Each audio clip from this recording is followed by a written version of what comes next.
Today we continue with our class Kitzur Shulchan Aruch. So we start with Sefer Shmiras Haloshon. It's page 313. Today's topic is scoffing. One of the root causes of Lashon Hara is scoffing. Scoffing. Some people are accustomed to scoffing at anything and attach themselves to people who are of their own kind. So all of the scoffers, they like all of the other scoffers, right? It is natural for such people to scoff at others who are outside of their circle and to speak disparagingly of them. Therefore, one who seeks to cleanse his soul should ponder the terrible sin of such behavior. Right, as we said, scoffers. Oh, okay, it's next sentence.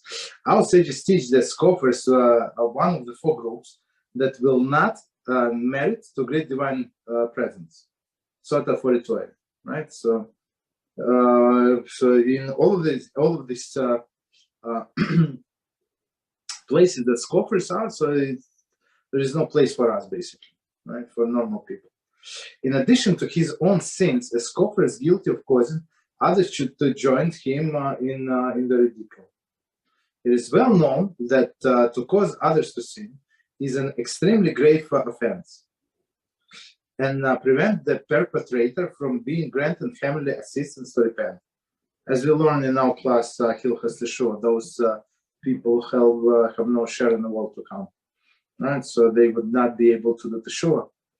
First of all, they would not ever see that there is something wrong. Aside from all of the above, to idle one's time away, even not in a sinful way, it is a waste of precious time that could be used for studying Torah and acquiring reward in the world to come. So all of the sinners, whatever they do, they go. I'm talking about men, right, who are obligated to learn Torah. They're going to be judged and punished severely for their sins, plus for the sin of not learning Torah at that time. Sin is separate, and the sin of not learning of the Torah is separate. According to one Talmudic opinion, the verse for the scoffers, for he scorned the word of HaShem, in Bamidbar 15:31, applies to one squanders the opportunity to study Torah. So HaShem provides the person with a health, right? Provide him or her with a peace of mind. And everybody healthy more or less in the family. Everybody is alive. Everybody is satiated. So why don't you learn Torah? Why would you do whatever you do? Chat with your friends. I don't know. Go to internet. Go shopping for 5 hours in a row. How ashamed then should be one to have spent hours upon hour in the company of scoffers. Moreover, where they are to resist themselves from speaking the forbidden, they will thereby merit eternal life.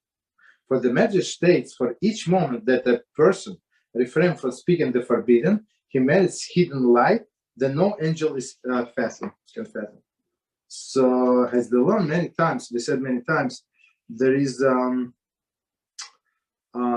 a reward for not doing bad things, right? So it's just staying away from negative things. A person is being rewarded. Why? Because she was able to do all of these bad things, but stayed away. Of course, it's not easy, right? For some people, for other people, it's much easier. But okay, this person is going to get rewarded. Okay, we stop here. So let me just. 1 second, let me turn on. Okay, never mind. All right, so we continue with Kitzur Shulchan Aruch.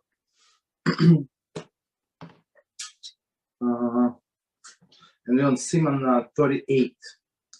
And the big topic of the Siman, is bread, cooked food, and milk of an idolator. So we said all of these things are forbidden to us. Okay. And not all of this, but we discussed what kind of food is forbidden, what kind of milk, and all other things. So let's continue. We continue with CF number 10. And we said an egg, although it can be swallowed when raw, nevertheless, since it is only eaten in a way of present situation, that way in the present situation, if an idolater cooks, it is forbidden. Right? The same laws apply to all similar situations. So let's read the commentary. I'm not going to expand. The commentary say, Kitzur explains CF6, when food that does not require cooking is cooked by an idolater is not prohibited, because the idolater's cooking was not an act of significance.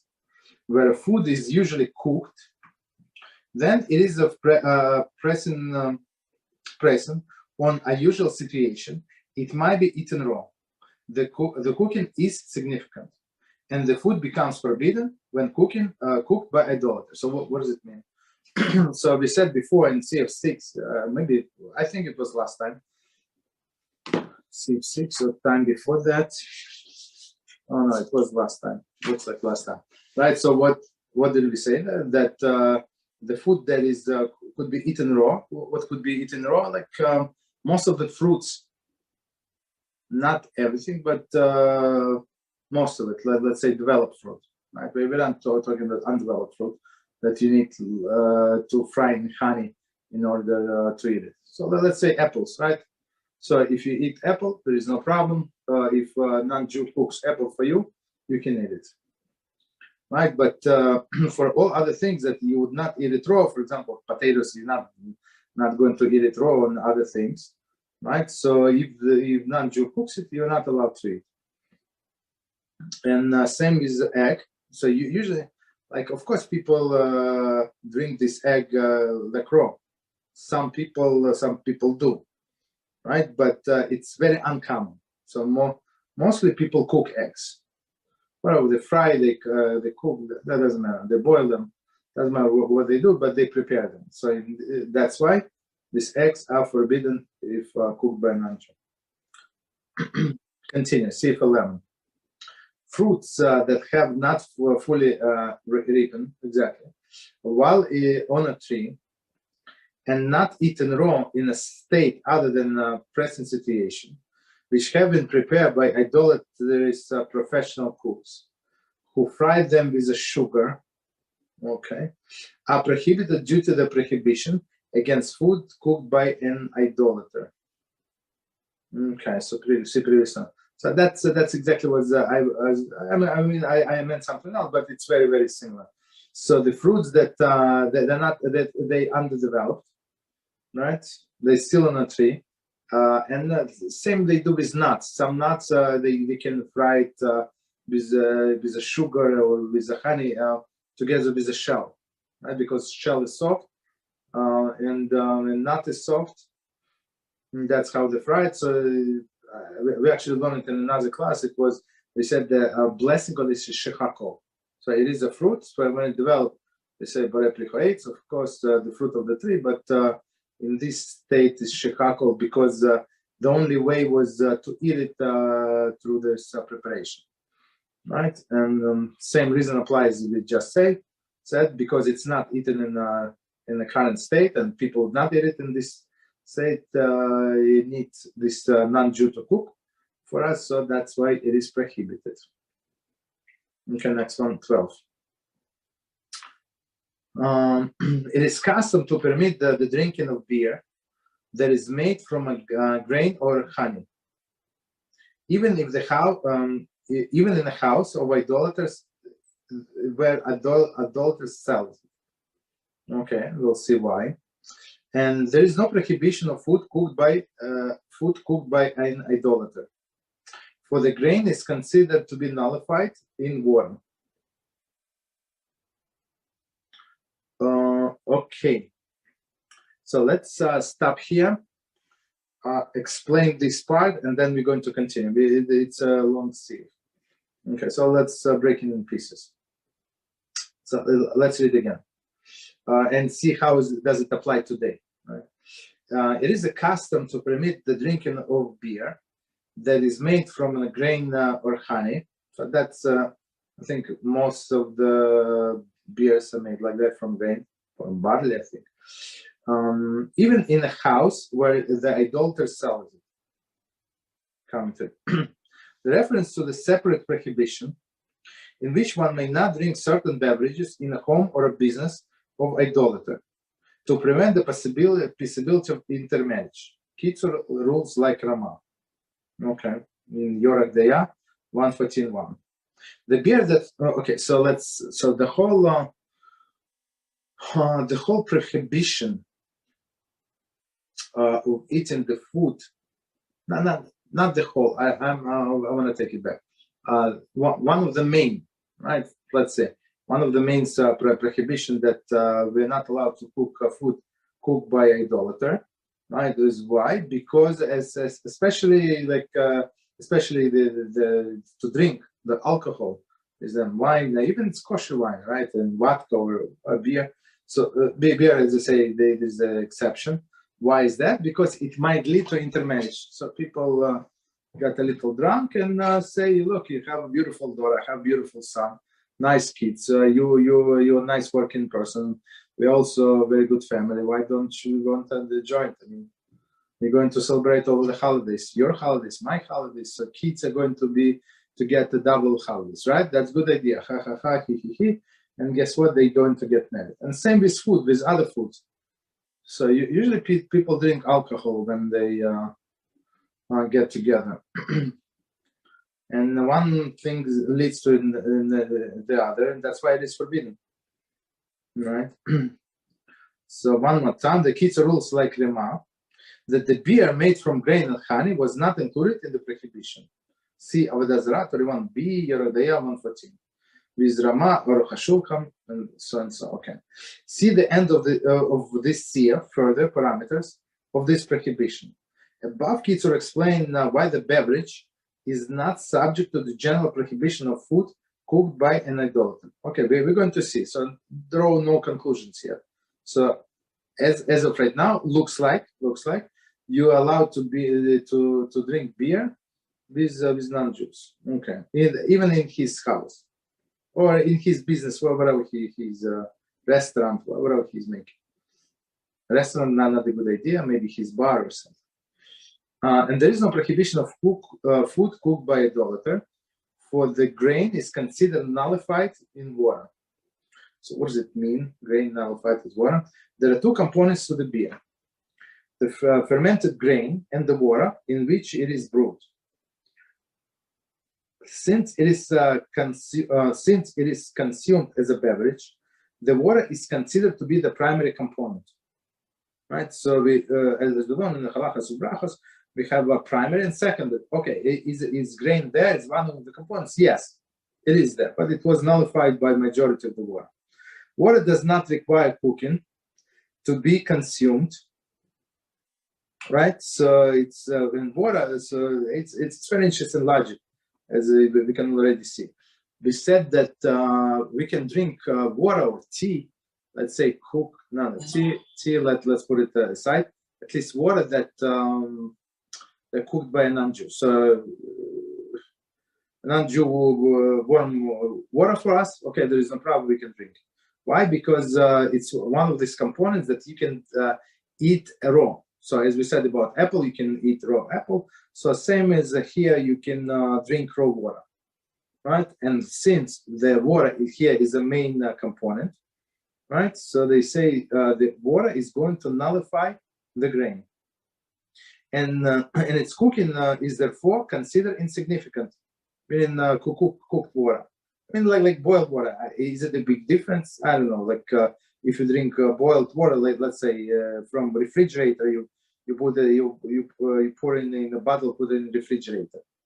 I don't know, can you tell apart from spring water? I don't know. Maybe yes, maybe I'm not an expert, right? So they say it's not a big, at least it's not a big difference. Beer therefore is not included in prohibition against food cooked by an idolater.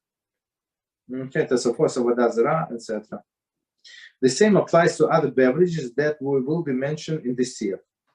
Okay, see if we need this chapter. Let's see, why do I need this reminder? Okay. Sorry. Okay.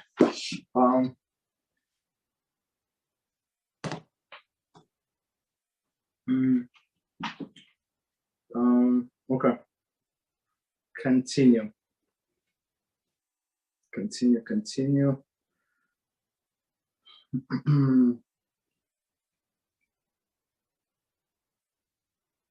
1 second. So, okay, so that's what we said.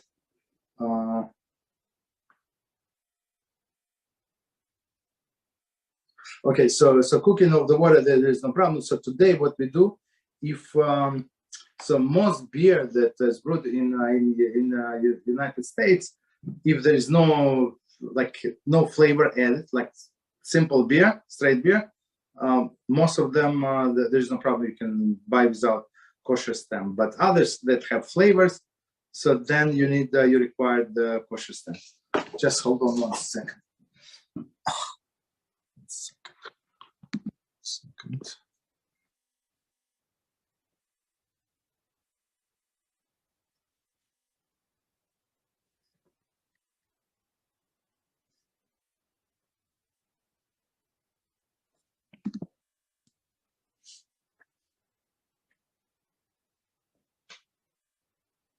Okay, sorry about that. Okay, so continue. So on one hand, it seems there is no problem with the beer, because why? At least that there is no food that cooked by a non-Jew, right? I mean the prohibition. But as we said, so it could be today when you buy beers. I mean, it could have all of these different flavors, so that's already dangerous. Nevertheless, one must investigate and determine that they are not fermented with wine sediment. That's another issue. That's here we go. It is prohibited to drink wine of Idolator, right? That's which says Siman 47. We didn't get to it, but we're going to. For particulars of this prohibition, if one of an idolater is used to ferment the beer becomes prohibited, right? So it was actually, we had a class this morning, and somebody asked a question about the whiskey, right? And double, I'm not sure, something double, something triple. I don't know about this whiskey. I don't drink whiskey, but I know about the whiskey that like top quality whiskey they actually do in a barrel that was used for wine, special wine, and they send from Spain or some to Europe wine, because of course there is grapes in Spain and no grapes, I guess, in England and other countries, right? And they do whiskey, or Ireland, right? And they do whiskey in those barrels in order not to send them back. So it's to save money, whatever. I'm not sure where exactly they invented the thing, and the wine was absorbed into what is it, into the barrel itself. They put whiskey in there, so and now whiskey is going to reabsorb the taste of wine. So this whiskey is 100% forbidden for a Jew to drink. So that's what I said, that there is a special list on internet. Of course you have to find a reliable source where they say whether this whiskey is good or not. So it's same why I'm saying that, because it's of this commentary. They say some beers are forbidden because they mix with wine. I guess to give it a flavor, used to ferment the beer, right? If the wine of Idolators use a flavor and for fermenting purposes. Okay, that's the thing. Okay, so on one hand it is allowed, but I guess this beer, like regular beer in the States, I guess they're not allowed me mixing with wine or other things. That's my guess, unless it is a flavored beer. Moreover, in a place where the Jews are lax and lenient regarding the prohibition against the wine of idolaters, whoa, that's not good, then scrupulous individuals should be stringent, refraining for partaking of the beer as well. Okay, so it's very interesting, the conclusion, the Kitzur draws, right? He said in areas where they still drink the wine, they would drink the wine of non-Jews, right? So he said the scrupulous individuals should be stringent and refrain partaking of the beer as well. So meaning what? That these non-Jews, they would for sure, for them there is no problem. They would mix the beer with wine because Jews are going to buy, right? If they can buy wine, they would buy beer mixed with wine. What is the problem? So we've got to be careful. Commentary. In this case, it is prohibited to drink even a beer of these Jews, right? Not only from non-Jews you cannot buy beer, but even from the Jews, because they are very lenient, modern Orthodox, not modern. We are concerned that while drinking their beer, perhaps one would lead into partake of their wine as well. So, as we said many times, one thing leads to another. Nobody is born to be a very wicked person, killing people for lunch, right? He starts as a little baby, and then something happened, then something else leads to another thing, and that led to another thing, and he start doing whatever he does, right? So same is here. You start with beer and finish with wine.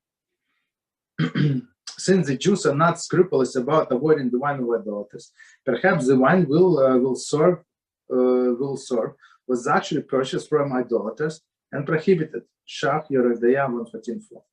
Okay, very clearly. So we have to be careful in what houses we eat. So it's better, it's better not to go to the people, to the houses of the people that you're not 100 or at least 99% sure that they're kosher people. Okay. And they learn halachas. If they never learn halachas, so for them it's a wine. What's it called? What's wrong with the wine? Wine is grapes. They tell you wine is a grape. So what they add pig to the grapes? Nobody add pigs to the grapes. What is so crazy? Okay. Regarding drinking coffee, even without milk, a coffee with milk would certainly be prohibited. Commentary: If taking milk with milk, the coffee would certainly be prohibited due to the separate prohibition against drinking milk of idolater. Next year. So we didn't get to it, but there is separate prohibition against drinking milk produced by non-Jew. Okay. So coffee, like usually in a regular coffee, regular, like without any flavor, usually there is no problem, but this usually changed after, I don't know. It used to be usually no problem, but today we don't know that the technology and what they add while producing this coffee. Right, so we try to require always the stamp of kashrus, but some are lenient. I would not eat in their houses, but some are lenient, and they would go even to, I don't know, Starbucks and all of these big chains, and they buy coffee in with milk and this and that. Dunkin' Donuts. Okay. So what they rely on, that there is no it's straight coffee, even though they take it with milk. Okay. So continue. Plus 48. Similarly, hot chocolate or tea at home or home at the place of idolaters. He who wishes to guard his soul will distance himself from doing so. So we don't go to the cafe and stores and buy the hot chocolate and tea, and because you simply do not know what is in that tea. If they give you a tea bag, they give you hot water from a thermos and give you a tea bag, I guess, and sugar, packet sugar, I guess there is no problem. But okay. The Pitzchei Teshuvah 114.1 cites Panim Meroyes. Okay, 262. However, so continue. So we say all of these things, maybe there is no problem, but you never know. So try to be lenient. And when we're talking, we have to understand this book was written approximately 250 years ago, right? Approximately. I don't remember, we can check, but very, very long time ago. And even there, we said that without all the technology, without all of this processed food and stuff like that, right? We said that could be a problem with the coffee. I mean, not coffee with the milk, but it's separate with the tea, with hot chocolate. So be careful with beer. However, some authorities permit drinking these beverages at the home or a place of idolater, but only at the casual manner informally. But if done in a formal settings, it is prohibited. Yad Ephraim cited Yaakov Emden. So this is what this great Rabbi Yaakov Emden, that he compiled amazing Siddur. Okay, with commentaries. So let's say commentary. While these drinks like beer are not prohibited under the category of foods cooked by idolater, as we said, some authorities hold that they are among the beverages that one may not drink in a home or a business of idolater, right? So not to get close, as we said before. However, the prohibition against drinking certain beverages at some at home or business of an idolaters applies only to drink in the formal settings, right? There is sit-down drinking session. So I guess, I mean, okay, but I'm not sure. So we're trying to stay away. I mean, the Jews has so many things to do every day, so I'm not sure when anybody would have even 10 minutes to sit with other people and, I don't know, drink coffee or tea. I'm not sure. There's so many things to do. So many things to learn, so many like chesed that you can do with this time, even 10 minutes, even half an hour a day. Okay. So continue. Number 13, next halacha. Milk that was milked by an idolater without being absorbed by a Jew is prohibited for drinking, and it is even prohibited to make cheese from it. So it's long halacha, so let's break it in a few parts. So let's read again, and we see the commentary, and we explain. Milk that was milked by an idolater without being overseas by a Jew is prohibited for drinking. Commentary, as explained in introduction to this year, to the Siman. Sorry, the sages were concerned that idolater might add to milk a non-kosher animal into the kosher milk that is purchased from them. The sages therefore prohibited the milk belonging to idolaters unless the milking was supervised by a Jew. So basically we said in the introduction that milk of other non-kosher animals, they have much more fat, and it's like preservative, it's not going to spoil as soon.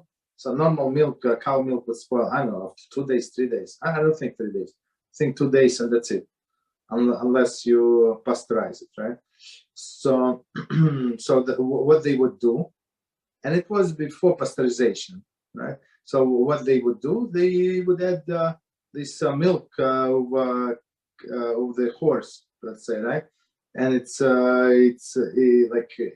seems like it's the milk of the cow is much fatter, meaning it's better. So today is better maybe when it's low fat or skim milk, but in those days, and it was normal that the fatter it means the richer the better.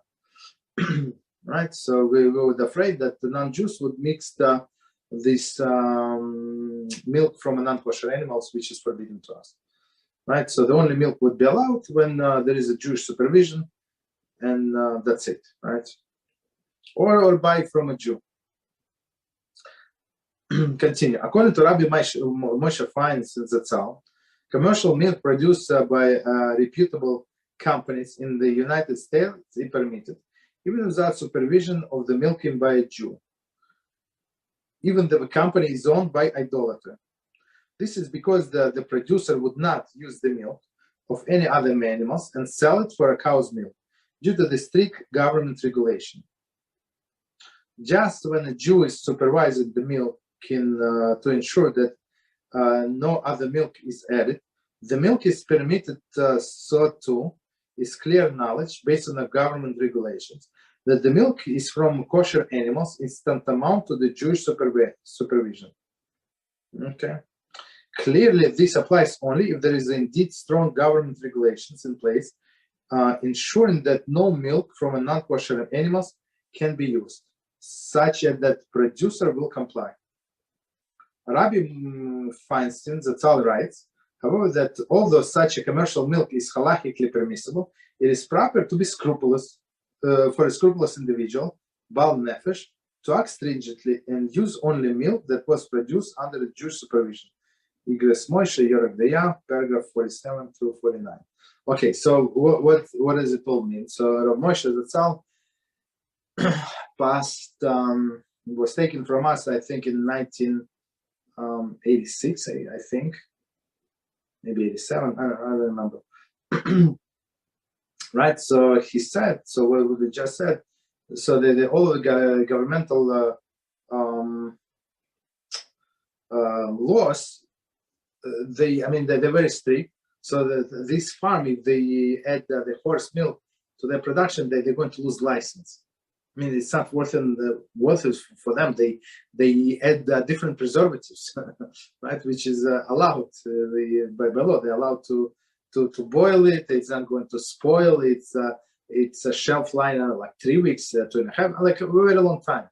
They didn't need all of the tricks. And plus, if olden days they would add this milk from non-kosher animals to make it fatter. Right, so today fat milk does not sell as much. Everybody wants 1% milk or 2%, whatever, but not full milk. Okay, so Rav Moshe finds it's all set. So if you have no choice, so you buy milk, but of course anyway you would buy milk only with a kosher sign. So if you cannot get milk that is supervised by a Jew, which is it says on the label Chalav Israel. So if you cannot get that, so no problem. Okay, you can drink, but it must be OU or some other big organization like sign. You cannot buy just milk without any commercial kosher sign. Okay. So it was okay. So let's try to continue. Okay, so let me read from the beginning so we have continuation. Milk that was milked by an idolater without being overseen by a Jew, is prohibited for drinking, and it is even prohibited to make cheese from it. Okay, don't make cheese. There is a Jew may not take milk of an idolater and process it into cheese. Okay. In the following C of Kitzur discusses the cheese that idolater produces from milk that was milk under the supervision of the Jew. So I mean the opposite. So here we say if we take milk by a non-Jew and and try to make cheese, so this cheese would be forbidden.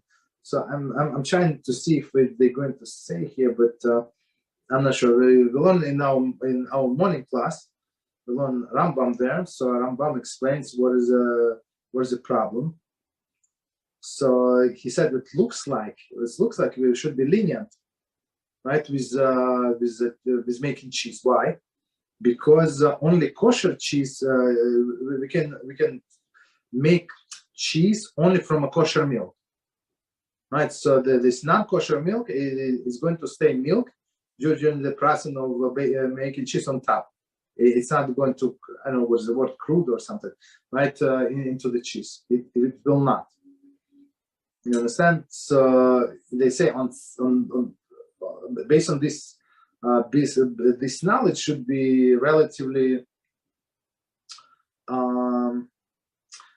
safe, right? So no non-kosher milk is going to go into your cheese, but our sages say no, don't do it, right? And same we just read in a commentary, if the milk was produced under the Jewish supervision, and non-Jew did this cheese, it is also prohibited.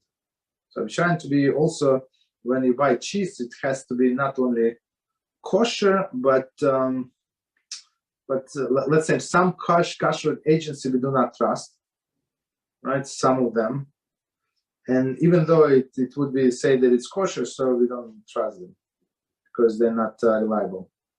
There are a few of them like that. Okay. Continue. Ideally, so the best way is to eat. Okay, so let me explain. The best way is to eat cheese that is produced by a Jew. So it would say Chalav Israel, basically. Okay. Ideally, the Jew should be present at the beginning of the milking to see that the vessel into which the milk, which one milks, is clean from any non-kosher milk. It is customary to be stringent and not milk into the vessel of idolater usually milks into. So basically, you want to come and buy the milk from idolater, there is no problem. Okay, come with your bucket, right? Let them milk in your bucket. Okay, commenter. This is out of concern that the utensil might retain some residue of non-kosher milk. Let's say they do use this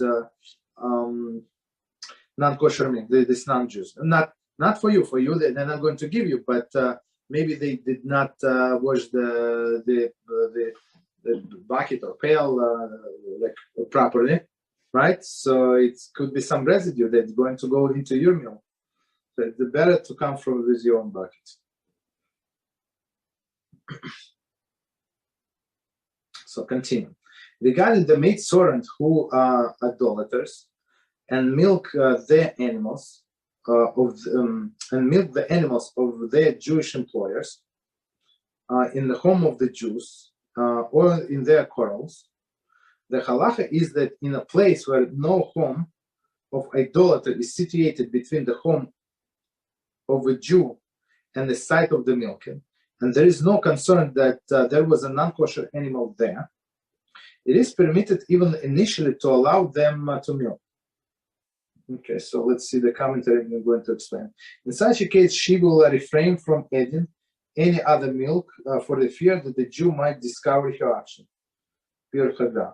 Meaning this non-Jewish lady, she's working for a Jew, right? And her house maybe she lives in her owner's house, or the boss house, right? And so basically, and there are no non-kosher animals. Okay, so we can trust her to milk it. I mean, where exactly she's going to get this milk? Unless she's crazy. If she's crazy, she can do many things. But otherwise, we're lenient in this case. However, if the home of an idolater is situated between home of a Jew and the site of the milking, then it is necessary for the Jew to be present to oversee milking. Basically, if there is a case, so maybe she's going to go to the house of the non-Jews, maybe her house or somebody else's house, get some non-kosher milk, and for whatever reason, she's going to pour it into the Jewish milk. In this case, she's less afraid of being discovered, and we are thus concerned that she might add non-kosher milk. Rama Yeridea 151. So basically, that's why we need supervision. For the supervision, even the minors, including boy and girl, who are 9 years old, are sufficient. So that's actually the leniency that is brought by the Shulchan Aruch. So in many things, they are little children, this 9 years old boy or girl. Of course, girl 9 years old, much more mature than a boy. Okay, that's understandable. But they understand what they see. And maybe they don't comprehend exactly all of the details, but they see. And this non-Jew would be afraid to do something to the Jewish milk. Okay. So that's why if she was supervised by this boy or girl, there is no problem. Okay. So continue. Number 14. Cheeses of idolater are prohibited. Okay. Okay, so let's see. There is a commentary. Cheese is made by introducing the enzyme known as renin of hymosin into milk. This enzyme is found inside of stomach lining of the young animal. It was therefore the practice to put the stomach of the slaughtered animal into milk, causing the milk to coagulate into cheese. That's a simple formula, right? Sitaz Yerodea 159. Regarding why this does not also present problem of forbidden milk and meat mixture. Okay. So we're going to get to it. If the stomach used came from the prohibited animal, the cheese produced thereby is forbidden. The sages prohibited all cheeses of idolater, even that which is produced from milk supervised by a Jew. Right, as we said before, out of the concern that idolater will produce the cheese by placing it in the stomach of the forbidden animal. Okay, so when we say forbidden animal, it does not mean it's a non-kosher animal. It could be kosher animal. Most likely it is kosher animal, but since it is non-Jew who is doing it, so most likely this animal died by itself or was killed. It's a non-kosher way, which makes it non-kosher food, right? Non-kosher animal for us. So if they take the stomach of this animal and put it in the milk, so of course the whole production is forbidden. Okay, so we have time. Continue. However, if Jew supervises the milking and also is making of the cheeses, then if cheese belonged to a Jew at the time they were made, they're permitted. However, if at the time they were made the cheese belonged to idolater, they're prohibited.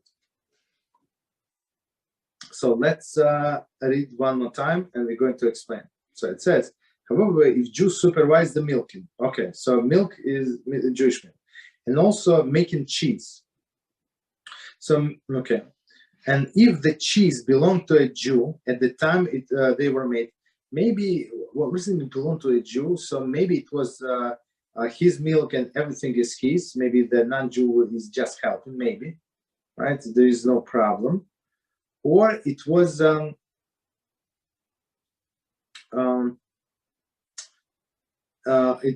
Jewish milk, and Jew came to non-Jew and said, "Please help me to do cheese," and here's his money, right? So basically, he paid for the cheese already. Okay. However, if the time, so if the cheese while making was his, his meaning was belonged to the Jew, it is allowed, permitted. However, if at the time they were made, the cheeses belong to idolater, they're prohibited. 46 commentary. In the case of cheese that belonged to an idolater and was also produced by idolater, was belonged to idolater, also produced by idolaters. Okay, the sages prohibited the cheese, even if the Jew oversaw the entire process. However, if the cheese, when it was first made, belonged to a Jew, it is not included prohibition and is permitted, provided that there was Jewish supervision of the milking and the production of the cheese. So let's read one more time and try to understand about this kosher cheese. So one more time and we're going to explain. In the case of the cheese that belonged to idolater, it was also prohibited produced by idolaters. The sages prohibited the cheese even if a Jew oversaw the entire process. Right, so if cheese belongs to idolater 100%, right? So even milking was overseen. Maybe the Jew was like an employee, so it's not going to help basically. Right. However, if the cheese when it was made belonged to a Jew, so this thing is very interesting. So somehow he said, "I'm going to use your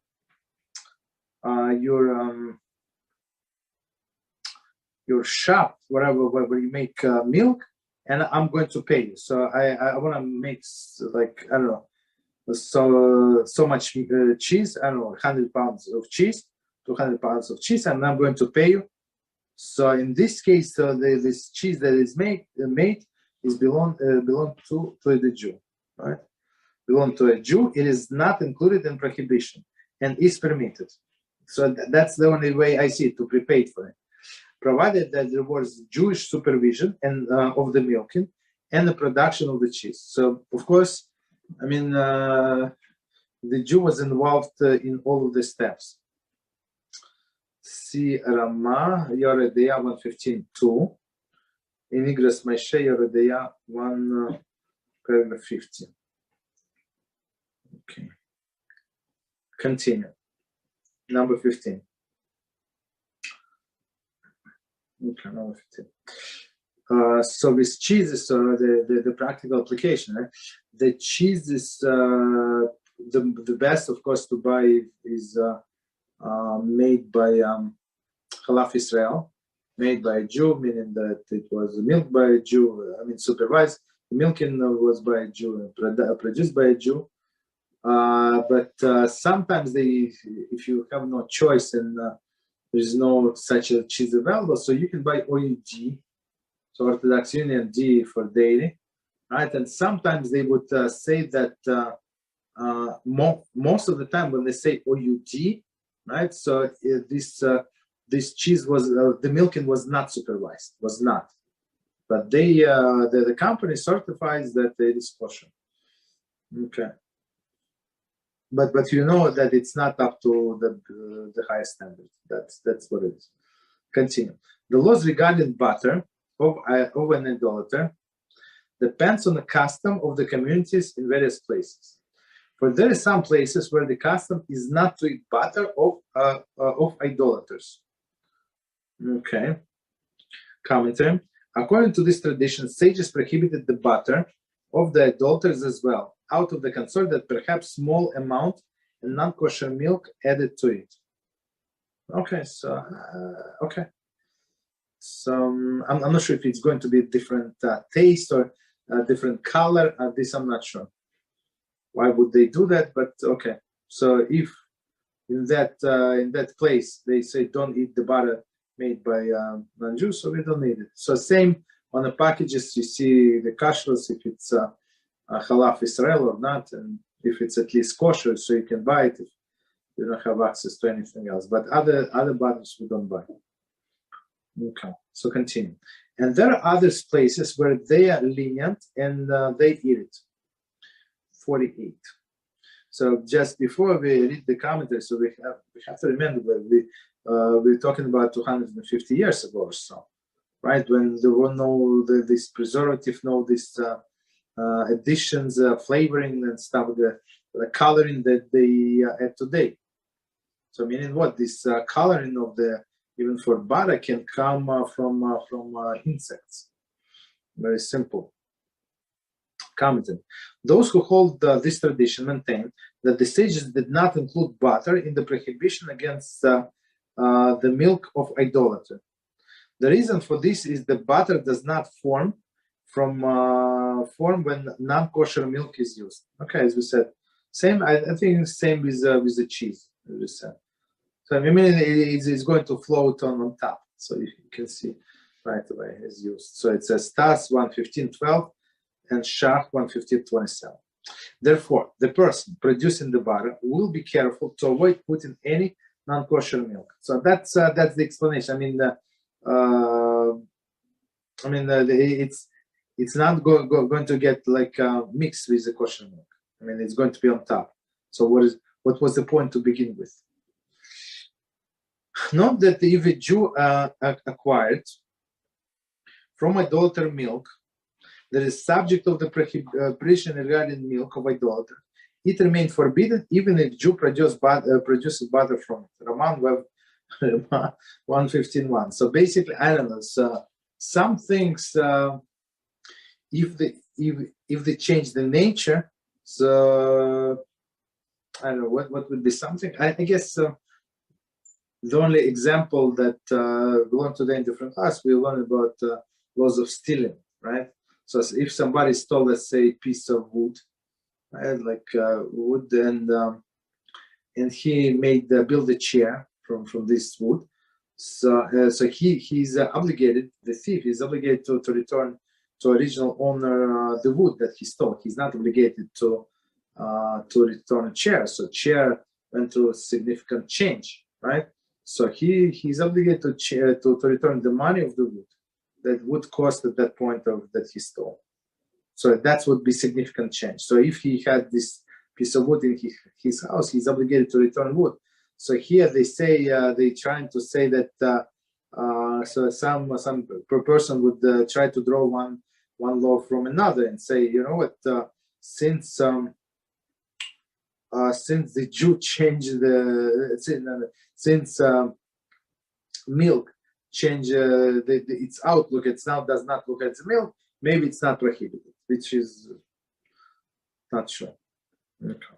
So, but as we said today, because of all other factors, not only like milk, but some other factors, like it could be non-kosher ingredients besides the milk. One who goes from the place where the custom is not to eat the butter of idolaters to a place where the custom is to eat it, even if he intends to return to the original place, may eat the butter in accordance with local custom while he is there. So person comes from one place to another place. So since there is a dispute in a poskim, so okay, they say, okay, you can since you're here, you can eat the butter. So basically, maybe in this locale, in this country, in this province, they're more stringent. This non-Jews are more stringent. They would not do all these crazy things. But today, as we said, it's all global, right? You like in the store where we go, there's butter from different countries. I don't know. We don't need butter, but I see like we buy this butter made like from vegetables, but like spreads, right? So I think it's much healthier and better, and it's pareve. It's always pareve, which is good. Okay, so it was 48. Continue. One who goes from place where we said that. I apologize. According to local custom, so he came from that place to the place where people eat it, no problem. So he can eat it while he's here. The halacha, whose source is Rama, Yorach Daya 115.3, is not referring to the two different customs mentioned earlier. Right, so in one place where some people eat, some people don't. Right, in a Sefer regarding prohibition against butter or idolater. In that case, as in all cases, where one travels temporarily to the place where more lenient custom than his own, he must continue to hold his own most stringent custom. That's Orach Chaim 648.4, Mishnah Brura, the same 19. So basically, like they can do whatever they want, but we're going to stick to our tradition. Right? So I mean, you don't have to tell everybody around you that I'm not going to eat this butter. Okay, so just don't buy it, and that's it. Don't tell them anything. Don't embarrass people. Rather, this is halacha. This halacha refers to the place that follows the more lenient custom regarding the primary question of the butter of an idolater, meaning the kosher milk, right?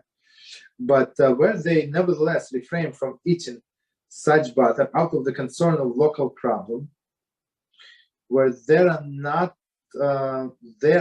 many milk producing animals, the idolater spreads their milk in the same utensils that they use for other foods.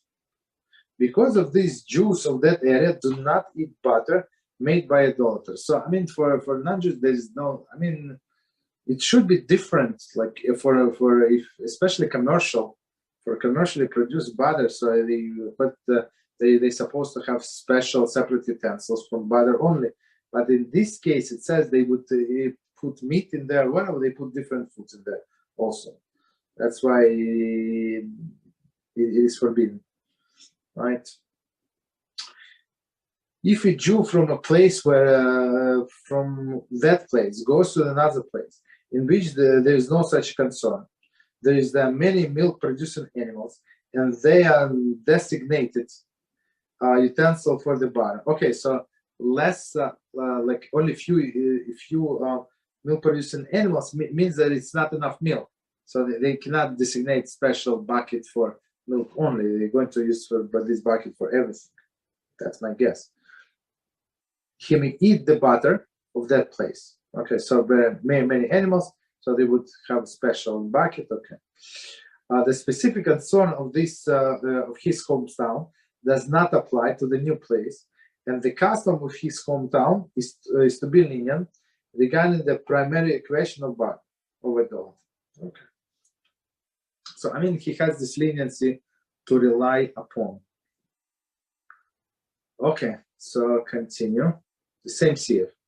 One who goes, 1 second, let me see. Finish. Yeah, finish. One who goes from a place where they eat to the place where they do not eat, okay, from a lenient bowstring, may not eat while it's there. Okay, so we go by the, of course, by the custom of the place he's right now. Of late, if it has been heard that they deceitfully substitute that which they sell as butter with the fat of swine, there is a lard, right? Fat of swine. Therefore, one who wishes to guard his soul will distance himself from butter with those ingredients that are unknown. So, I mean, even 250 years ago, Kitzur would tell us that in some cases, guess what? These ingredients might not be known, right? And could be, I'm not sure, like how can a person substitute the butter for fat of swine, of the pig? I'm not sure. But I guess that they were able to trick. I'm not sure if it's cheaper. I always thought that what is it? The milk is cheapest product and all of this products. So, but okay.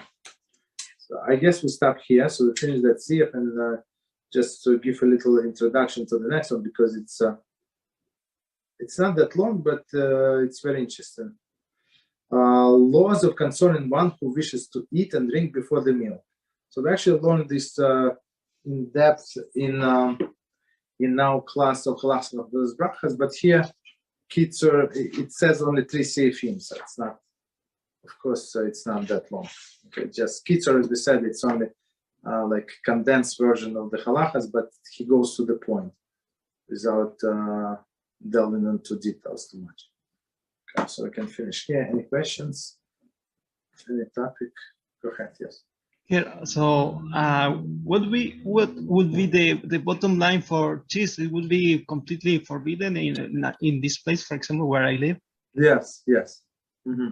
So how can we replace this food? Oh, okay. I tell you exactly how it replaced. That's what my wife did. I think last week. So she did her own cheese. You understand? So we bought milk. From the store. I'm not sure. She searched on YouTube how to make a home cheese. She made the cheese.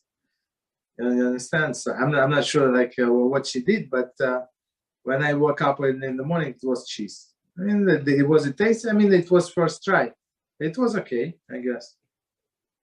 So, taking into account that the base product for making this homemade cheese would be milk produced in this industrial way, it would be forbidden anyway. So the milk, as we said, so we have to look at maybe if you want, you can contact the rabbi of your country and ask him what producing company of the milk is kosher. You understand? So that's, I think they would know, because many people, I spoke about this morning. So in OU, right, you like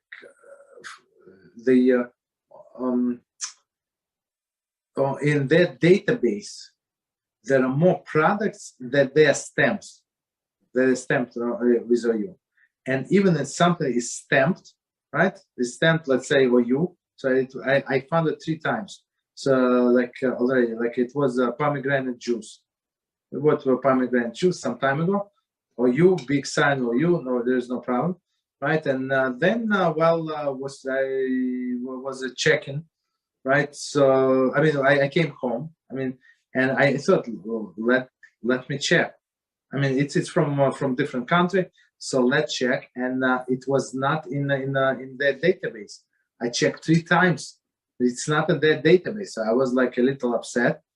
These people are cheaters. So I wrote an email to OU, and they sent me a response. No, it's kosher.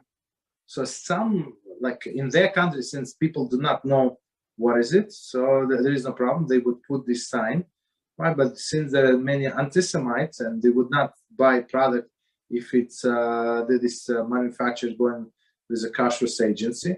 So they're not in the OU database, open for public, but in a hidden database. If you ask them to research something for you, they will give it to you gladly, the whole information.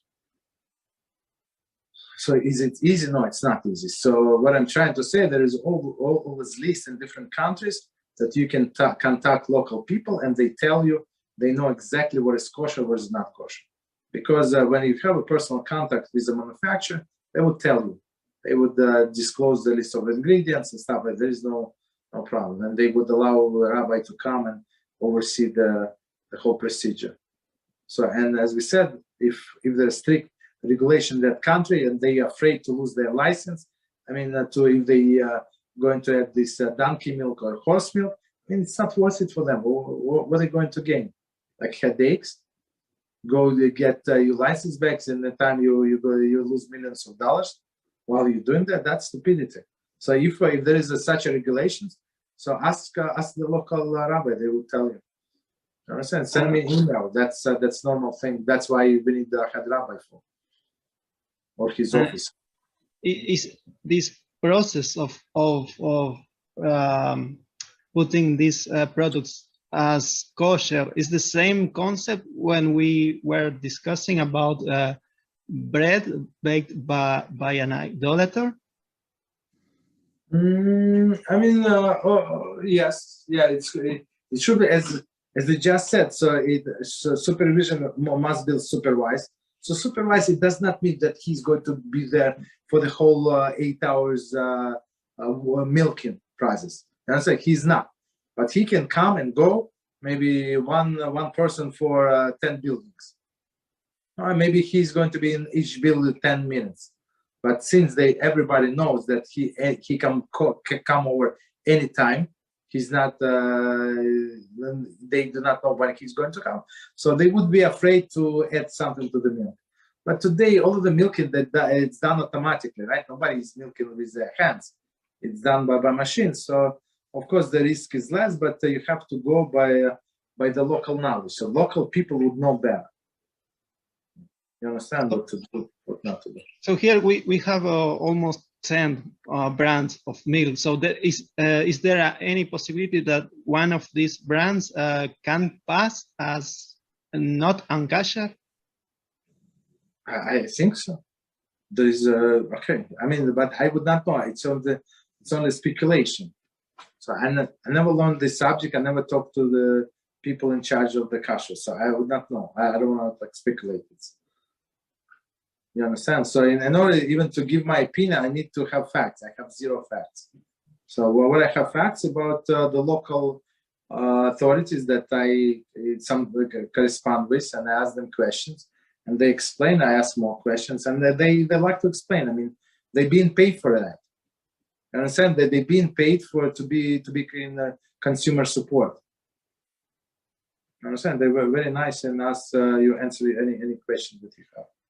So finally, these products that are industrial are labeled as not unkosher or kosher? We don't know. So as we said, so for example, as Moshe Feinstein Zatzal said, if there is strong government regulations, they're going to penalize them. So we can say that it's like there was supervision. You understand? So if you check with your local rabbi, and he would say, yeah, that we have in our country, but only in this region and this region. So, and if you buy only this brand and this brand, you have 10 brands, only 2 of these brands are kosher. Okay, so you go with these 2 kosher brands, that's it. And you can make your own cheese. Okay. And my wife did it without any, I don't know what she did, without this, what does it call it? The stomach of the animal. We don't have any stomachs. We don't have any animals. She did, I don't know, this cook, I don't know what she did. But it's, she said it's available on YouTube, different kind. That's people may make at home. People do many things at home. Of course, it's not commercial grade. Of course not. Of course not. It's simple milk. It's not, I mean, simple milk and simple cheese, but very interesting. Okay. Any other questions? For me, that's all. Okay, thank you. All right, so good night until tomorrow. Then tomorrow we're going to learn what is it called? This Hilchas Teshua. Beverages, HaShem. Thank you. Good night. Thank you. Good night. Good